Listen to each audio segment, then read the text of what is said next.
Ça, c'est l'un des petits détails qui m'ont permis de devenir rentable en trading. Est-ce que tu savais qu'il y a des zones spécifiques où on entre en position? On appelle ça les zones clés. Et c'est d'ailleurs ça que les grands traders utilisent pour entrer en position. Et si tu as envie de savoir comment est-ce qu'on détecte ces zones clés, reste jusqu'à la fin de la vidéo.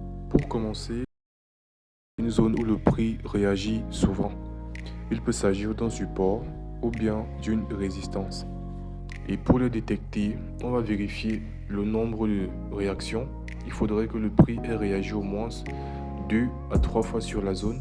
Deuxièmement, on va vérifier la présence de mèches longues ou la présence de bougies de retournement. Comme le doji, le pin bar, l'avalement haussier, etc. Et en additionnant ces critères, on a déjà pu trouver notre zone qui se trouve ici. Juste là, parce que là, cette zone, elle coche toutes les cases, mais en prime, il y a un élément que j'aime beaucoup utiliser, c'est le changement de polarité. Alors c'est quoi? C'est lorsqu'un support devient une résistance et une résistance devient un support. Si on voit bien ici, il y a eu une touche, deux touches, trois touches. Là, il y a eu un changement de polarité, donc cassure plus rebond. Donc rebond vers le bas, et là cassure plus forte impulsion vers le haut, ce qui renforce encore plus la probabilité que cette zone réagisse à l'avenir.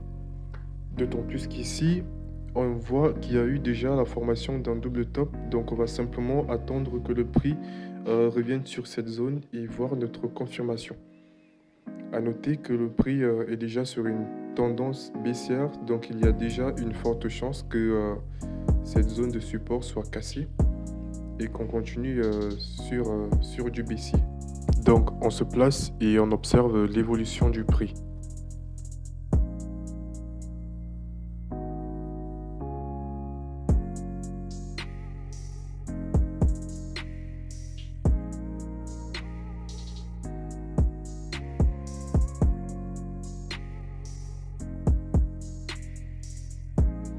À ce niveau-ci, on a déjà eu une touche sur notre zone de support et immédiatement après cette touche, on a assisté à la création d'une bougie haussière. Cependant, cela ne signifie pas que c'est un rebond parce que la bougie haussière manque considérablement de volume. Ce qui veut dire qu'il y a de fortes chances que s'il n'y a pas de forte impulsion haussière après, que le prix casse cette zone de support. Donc on continue et on observe ce qui se passe.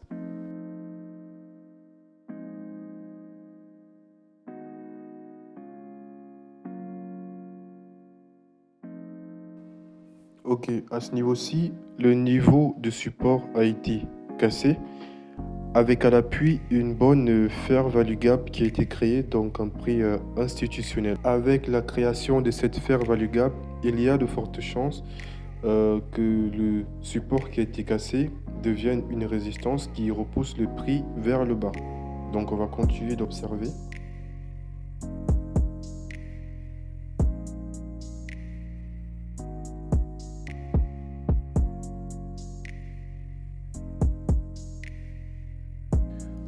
À ce niveau-ci, on aurait déjà pu rentrer dans une vente parce que là, on voit bien qu'il y a un rejet vers le haut suivi d'une bougie baissière.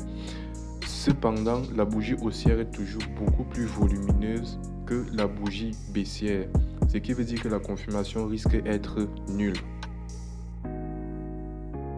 Ici, on voit déjà qu'il y a eu une réaction au-dessus de notre zone de support, mais tant qu'il n'y a pas de rebond vers le haut, la cassure de zone de résistance n'a pas encore été confirmée.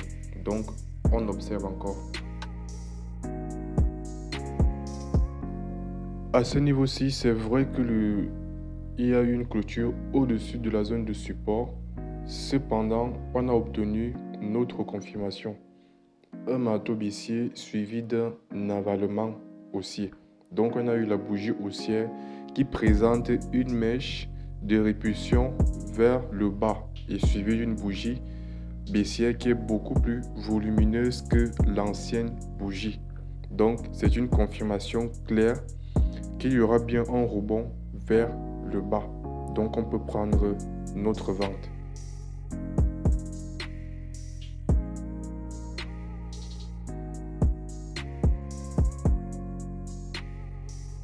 Alors, on se place en position On va mettre notre take, on pourrait mettre notre take profit juste au niveau du dernier point haut, mais on va le mettre au niveau de l'avant-dernier point haut, point bas, plutôt autant pour moi. Et on va mettre notre stop loss juste au-dessus de la mèche de la dernière bougie haussière. Là, on a la totale confirmation que le prix ne va pas revenir sur notre stop loss. Et on met bien évidemment notre take profit au niveau de la mèche de l'avant-dernier point plus bas. Et là, on a notre position qui est pareille. On observe alors le déroulement.